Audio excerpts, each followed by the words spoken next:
Welcome to another deep dive. We have a really interesting stack of notes today, and I gotta say, it is custom tailored directly for you. Oh, absolutely. We are unpacking a rather fascinating short text today. It's titled Preparation for the Manifestation of Divine Promises. Hmm.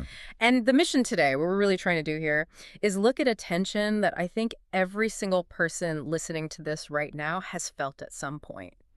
Yeah, I think we've all been there. Right. It's that push and pull between wanting rapid overnight success, just having the thing you've been working for finally arrive, versus the gritty, unseen, and honestly highly annoying reality of the preparation process. It is the ultimate human friction, isn't it? Yeah. I mean, if you are listening to this right now, there's a very good chance you are in the middle of building something. Yeah? You're the learner type. You're out there gaining skills. Maybe you're working on a startup, trying to get a new venture off the ground, or even just navigating a massive life change. Oh. And because you are ambitious, you are probably feeling the burn of waiting for what the author of this text calls the full-blown manifestation. You just want the result. Exactly. You want the result. And today's text forces us to look in the mirror and confront why that waiting period, that really frustrating delay, isn't just the universe dragging its feet, but something you actually need. Okay, let's unpack this because the text opens with a hook that almost feels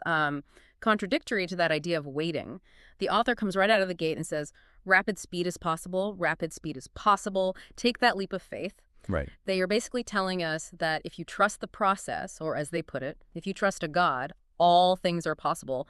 Your life can change in ways you couldn't predict even 5 months ago. It's a huge promise. It is, and they use this very specific image. They say one day you could be living in an apartment, and the very next day you could be living in a mansion.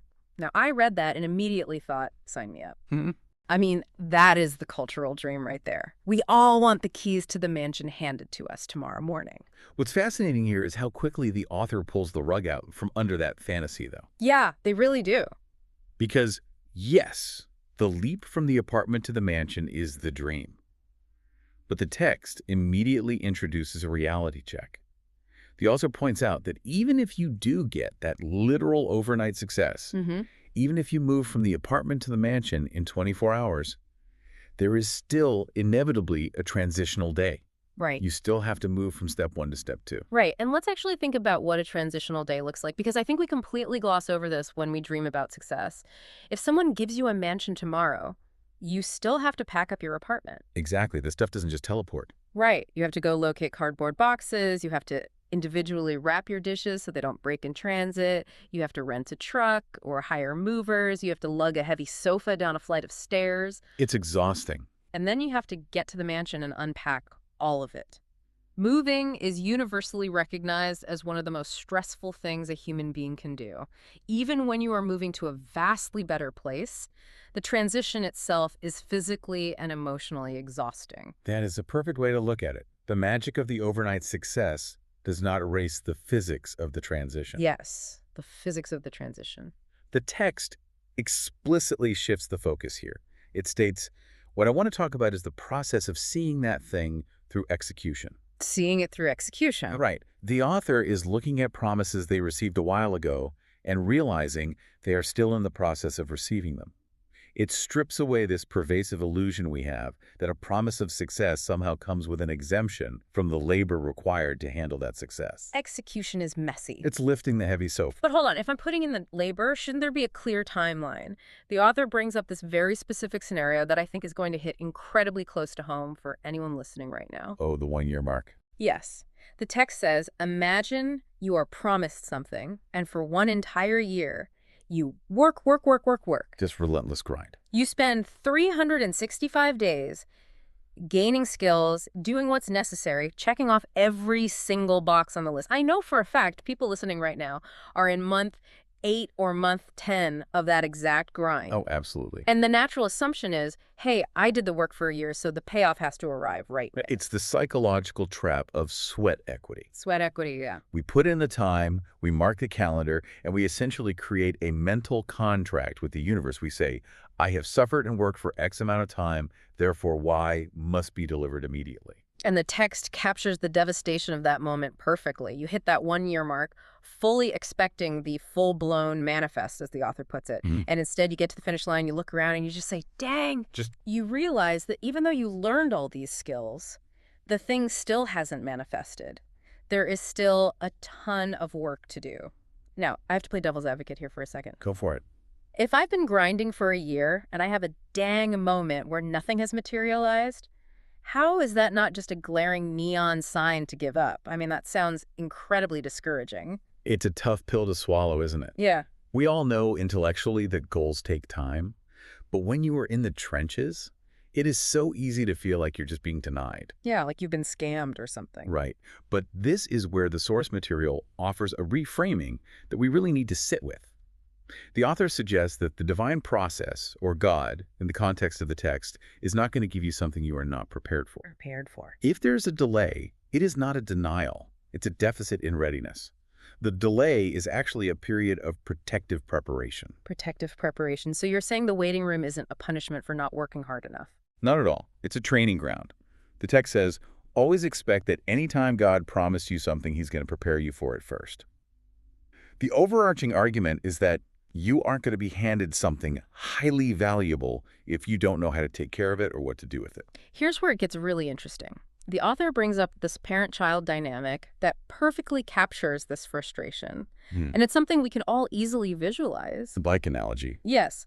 They ask us to think about a parent who loves their child. The child is good. They aren't doing anything wrong. But the parent isn't going to hand over something super valuable without teaching the child how to take care of it. The specific detail they use is a bike. Right.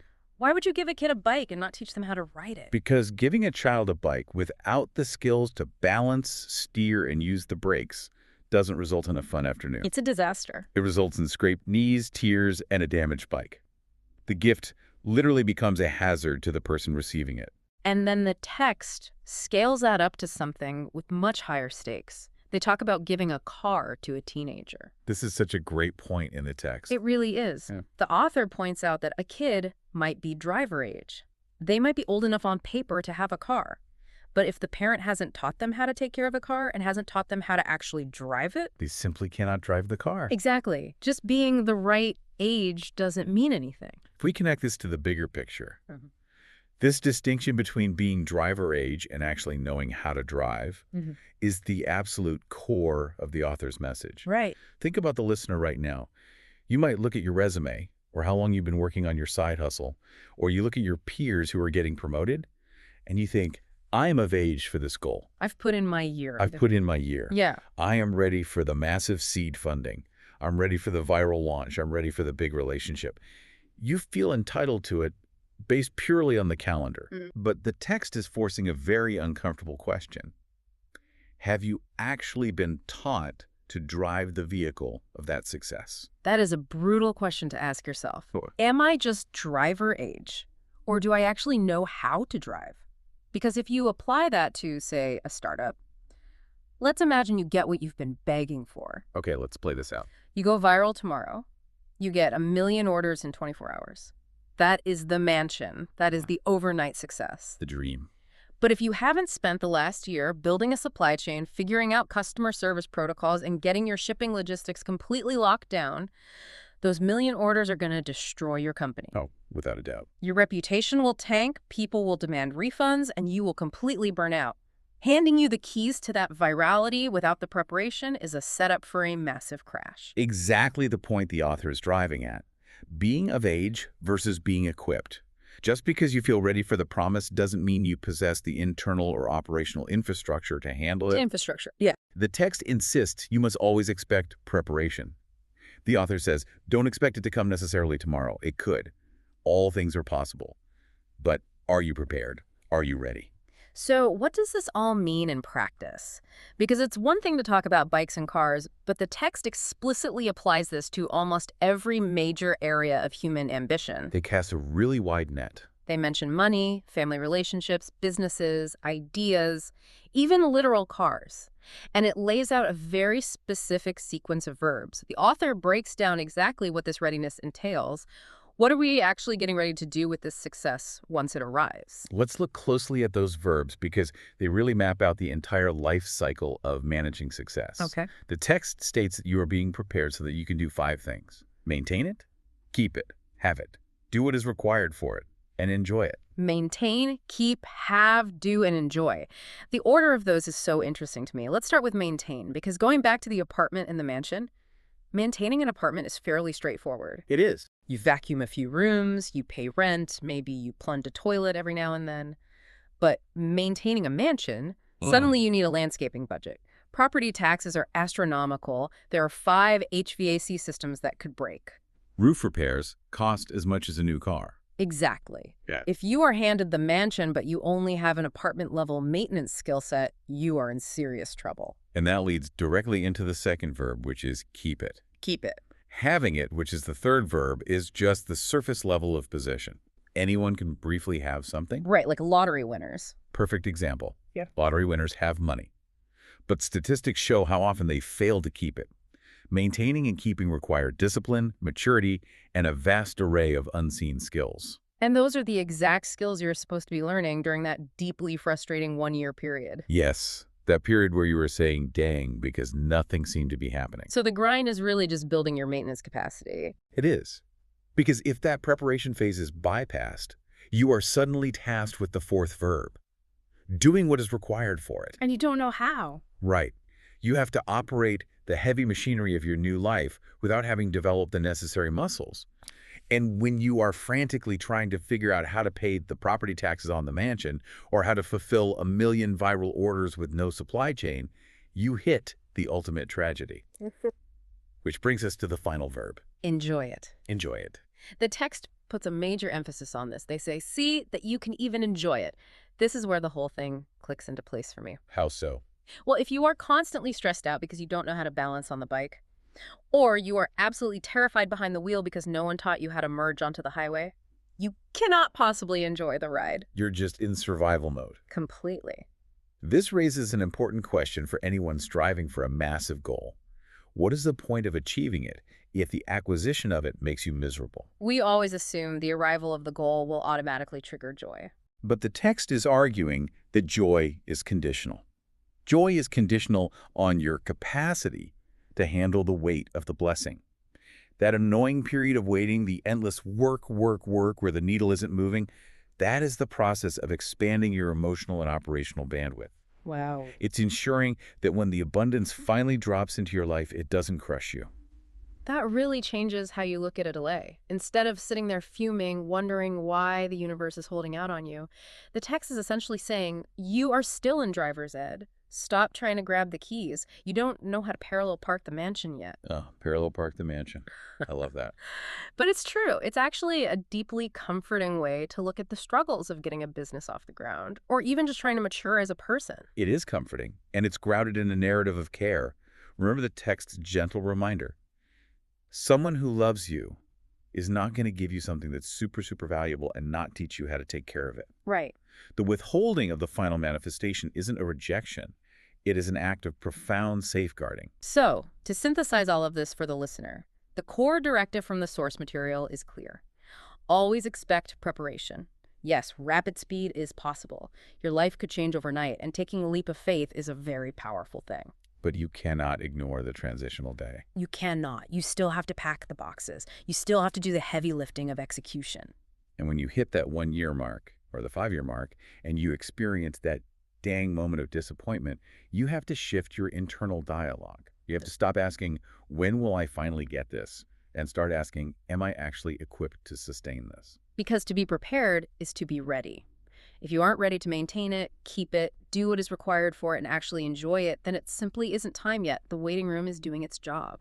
Before we wrap up, I want to leave you with a final thought to mull over, building purely on the logic of the source material we've just unpacked. Let's hear it. Think about that massive goal you are chasing right now, the one that's causing you the most frustration because it hasn't arrived yet.